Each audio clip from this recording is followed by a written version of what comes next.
نہ انداز بیاں ہے نہ انداز تکلف، نہ انداز بیاں ہے نہ انداز تکلف. سبھی حضرات کو میرا السلام علیکم. الحمد للہ رب العالمین والصلاة والسلام علی رسولہ الکریم، اما بعد. فاعوذ باللہ من الشیطان الرجیم، بسم اللہ الرحمن الرحیم. اقرأ وربک الاکرم الذی علم بالقلم علم الانسان ما لم يعلم. صدق اللہ العظیم.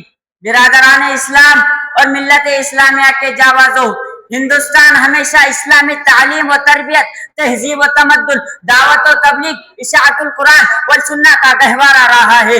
اس ملک میں جب بھی دین متین کی نورانی شکلوں کو مسخ کرنے کی سازش رچی گئی اور روح اسلام کو کھوکھلا کرنے کی کوشش کی گئی تو ان حالات کو دیکھ کر سب سے پہلے اہل اللہ اور علماء دین کے قلوب بے چین ہوئے، جنہوں نے دنیا کو انسانیت کا پیغام، وفا کا پیغام اور یقین محکم کی دعوت اور عمل پاہم کی ندا دی. جن مقدس ہستیوں کو دنیا اسلام ان آداب و کار سے پکارتی ہے، قاسم العلوم والخیرات حضرت مولانا قاسم صاحب نانوتوی رحمت اللہ علیہ، اب قریب دہر حضرت مولانا الیاس صاحب، حضرت مولانا سعادت علی صاحب گاندھوی، حضرت مولانا الیاس صاحب رحمت اللہ علیہ، حضرت مجدد علم و عرفان حضرت مولانا الیاس صاحب گاندھوی رحمت اللہ علیہ، مرکز دعوت و تبلیغ حضرت نظام الدین نئی دہلی. انہی جیسے مقدس ہستیوں اور جبال العلوم والفنون نے دنیا کے گوشے گوشے،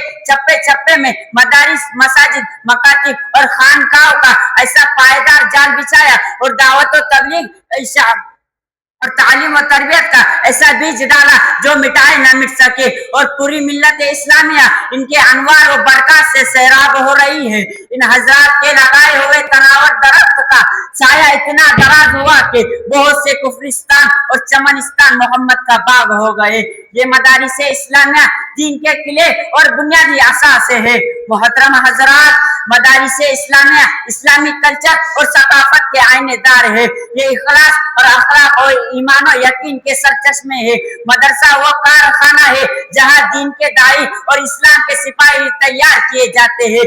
مدرسہ وہ فیکٹری ہے جہاں قلب و نگاہ، ذہن و دماغ کو اسلامی سانچے میں ڈالا جاتا ہے.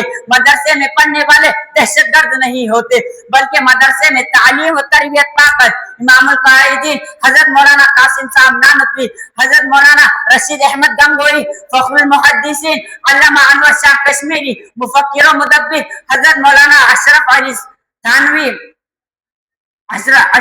صاحب تھانوی، حضرت مولانا مناظر حسن گیلانی اور مولانا حسین احمد مدنی جیسے اور مولانا ابوالکلام آزاد جیسے لوگ بھی پیدا ہوئے ہیں. اور انہی مدارس میں پروان چڑھنے والے عارف باللہ جناب قاری صدیق صاحب گاندھوی رحمت اللہ علیہ، خادم القرآن والمساجد حضرت مولانا غلام محمد صاحب وستانوی جیسے لوگ بھی پیدا ہوئے ہیں. الغرض مدارس اسلام کا علم کے بغیر پایا جانا بہت ہی مشکل ہے. جس طرح مچھلی بغیر پانی کے زندہ نہیں رہ سکتی، اسی طرح اسلام بغیر علم کے برقرار نہیں ہو سکتا. اگر علم کا چشمہ خشک ہو جائے تو مدارس اسلامیہ کا دم گھٹنے لگے گا. اتنا کہہ کر میں اپنی تقریر ختم کرنا چاہتا ہوں. وآخر دعوانا ان الحمد للہ رب العالمین.